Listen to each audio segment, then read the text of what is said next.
नमस्कार दोस्तों Shweta Mishra YouTube channel पर आप सभी का हार्दिक स्वागत है। दोस्तों हमारे चैनल पर विद्यार्थी जीवन संबंधित महत्वपूर्ण खबरें होती हैं जो कि पूर्णतः ऑथेंटिक होती हैं। सभी ऑथेंटिक खबरों के लिए आप हमारा चैनल सब्सक्राइब कर सकते हैं। तो इसी क्रम में दोस्तों आज की पहली खबर है, अब हिंदी क्षेत्रीय भाषाओं में मिलेगी इंजीनियरिंग की किताब। अभी तक जो इंजीनियरिंग की किताबें होती थी वो मोस्टली इंग्लिश में ही मिलती थी। तो AICTE ने इंजीनियरिंग की किताबें हिंदी समेत अन्य क्षेत्रीय भाषाओं में उपलब्ध कराने की कवायद शुरू कर दी है। खास बात तो यह है कि यूपी में डॉक्टर APJ अब्दुल कलाम प्राविधिक विश्वविद्यालय AKTU को हिंदी की किताब तैयार करने के लिए नोडल सेंटर बनाया गया है। विश्वविद्यालय ने भी इस दिशा में तेजी से काम शुरू कर दिया है। तो अब इंजीनियरिंग की जो बुक्स होंगी वो हिंदी और बहुत सारी क्षेत्रीय भाषाओं में भी मिलेंगी ताकि अभ्यर्थियों को पढ़ने में किसी प्रकार की समस्याओं का सामना ना करना पड़े। इसके बाद दोस्तों अगली खबर है, स्कूल खुलेंगे फिर भी चलेगी मिशन प्रेरणा की ई-पाठशाला। कक्षा 1 से 8 तक के स्कूल खोलने के निर्देश शासन की ओर से जारी किए जा चुके हैं। इसके बावजूद ई-पाठशाला चलती रहेगी। अपर सचिव रेणुका कुमार ने निर्देश दिया है कि कक्षा एवं विषयवार शैक्षिक सामग्री सप्ताह के प्रत्येक सोमवार, बुधवार और शुक्रवार को व्हाट्सएप ग्रुप में साझा कर बच्चों को अभ्यास करने व प्रश्नों का उत्तर देने के लिए प्रेरित किया जाए। दूरदर्शन के जरिए भी प्रसारण जारी रहेगा। विद्यार्थियों को जुड़े रहने के लिए भी कहा जाए। तो अब मिशन पाठशाला का जो चल रहा है तो उसमें स्कूल खुलने के बावजूद इसमें बच्चों को व्हाट्सएप के जरिए, दूरदर्शन के जरिए इसको कंटिन्यू रखना है। सारी जो आपकी पढ़ाने की जो शैली है, शैक्षिक सामग्री है, सारा कुछ उसको व्हाट्सएप ग्रुप में शेयर करना है। इसके बाद दोस्तों अगली खबर है, खाली सीटों पर नियुक्ति के लिए घेरा बेसिक शिक्षा निदेशालय। 69,000 शिक्षक भर्ती मामले में अभ्यर्थियों ने किया प्रदर्शन। अभ्यर्थियों का कहना है कि जो सीटें खाली हैं उनके रिक्त पदों पर भर्ती करो। 2 साल बीत गए तब जाकर के भर्ती पूरी हुई है। इसके बाद हमारे बेसिक शिक्षा मंत्री जी का बयान था कि जो खाली सीटें होंगी उसके लिए काउंसलिंग कराई जाएगी, लेकिन खाली सीटों पर जल्द भर्ती प्रक्रिया शुरू कराने का आश्वासन दिया था, लेकिन वह अभी भी पूरा नहीं किया गया। राजवंशी संतोष विपिन चौधरी कर अभ्यर्थियों के मुताबिक बेसिक शिक्षा विभाग प्राथमिक सहायक अध्यापक भर्ती के दोनों चरण 31,277 एवं 36,590 शिक्षकों की काउंसलिंग का चयन हुआ था। इसके बाद इनमें प्रत्येक जनपद के प्रतिभागियों के अयोग्य या अनुपस्थिति की वजह से बड़ी संख्या में पद खाली रह गए हैं। उन व्यक्तियों के चयन के लिए सभी कुछ गुणांक के अभ्यर्थी अगली सूची में जारी होने का इंतजार कर रहे हैं, लेकिन आश्वासन दिया था और अभी तक किसी भी प्रकार की कोई प्रक्रिया नहीं शुरू की गई है। तो इस समस्या को लेकर के अभ्यर्थी निदेशालय पहुंचे और अभ्यर्थियों ने घेराव से पहले मृतक सूर्यभान के चित्र पर पुष्पांजलि अर्पित की। अभ्यर्थियों का कहना है कि जब तक बेसिक शिक्षा विभाग खाली पदों पर अगली सूची चयन नहीं जारी करेगा तब तक विरोध प्रदर्शन होता रहेगा।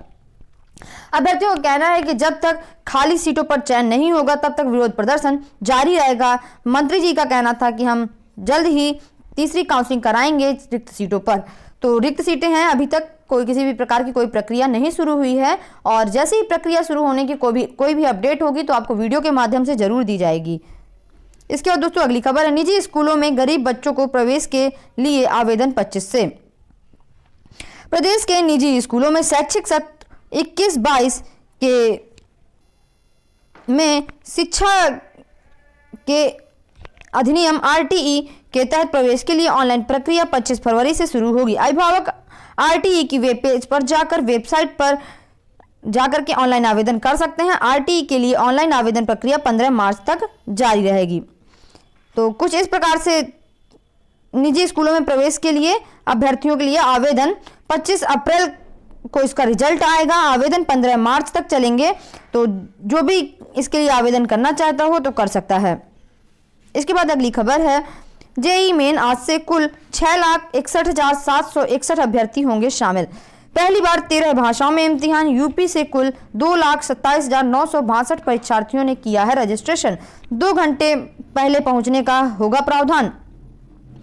तो JEE मेंस 2021 का मंगलवार से शुरू हो गया है टेस्ट, यानी कि आज पहला दिन है पेपर का, और जिसमें यूपी से 2,27,962 अभ्यर्थियों ने रजिस्ट्रेशन कराया था और अलग अलग जगहों पर अलग अलग अभ्यर्थी पैसा देंगे। NTA ने इसके लिए 852 परीक्षा केंद्र बनाए हैं। CBT टेस्ट होगा। पहली बार 13 भारतीय भाषाओं में परीक्षा देने का मौका है।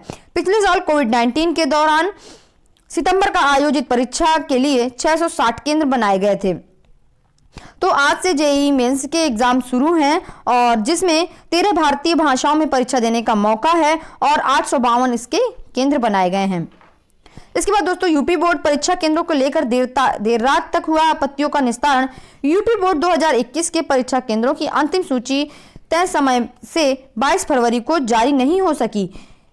बोर्ड सचिव की ओर से पूर्व में जारी सूचना में कहा गया कि फरवरी 22 को परीक्षा केंद्रों को लेकर मिली आपत्तियों का निस्तारण पूरी करने के बाद सूची जारी कर दी जाएगी। सचिव दिव्यकांत शुक्ल ने बताया कि देर रात तक परीक्षा केंद्रों को लेकर मिली आपत्तियों का निस्तारण का काम चलता रहा। इस कारण से परीक्षा केंद्रों की सूची जारी नहीं हो सकी।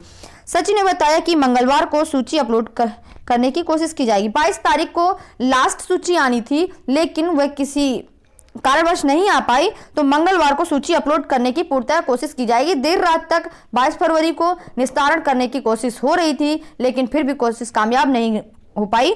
तो हो सकता है मंगलवार को यानी कि आज सूची अपलोड कर दी जाए। इसके बाद एलटी हिंदी सामाजिक विज्ञान की नियुक्ति के लिए निदेशक से मिले प्रतियोगी छात्र। राजकीय इंटर कॉलेजों के लिए एलटी ग्रेड हिंदी व सामाजिक विज्ञान के चयनितों को नियुक्ति देने की मांग को लेकर अभ्यर्थी सोमवार को शिक्षा निदेशक माध्यमिक विनय कुमार पांडे, उप शिक्षा निदेशक विकास श्री श्रीवास्तव से मिले और बातचीत के दौरान प्रतियोगियों ने शिक्षा निदेशालय की हीला हवाली के बारे में निदेशक को जानकारी दी। निदेशक ने नियुक्ति प्रक्रिया में तेजी लाने का आश्वासन भी दिया और प्रतियोगी मोर्चा के विकी खान एवं अनिल उपाध्याय का कहना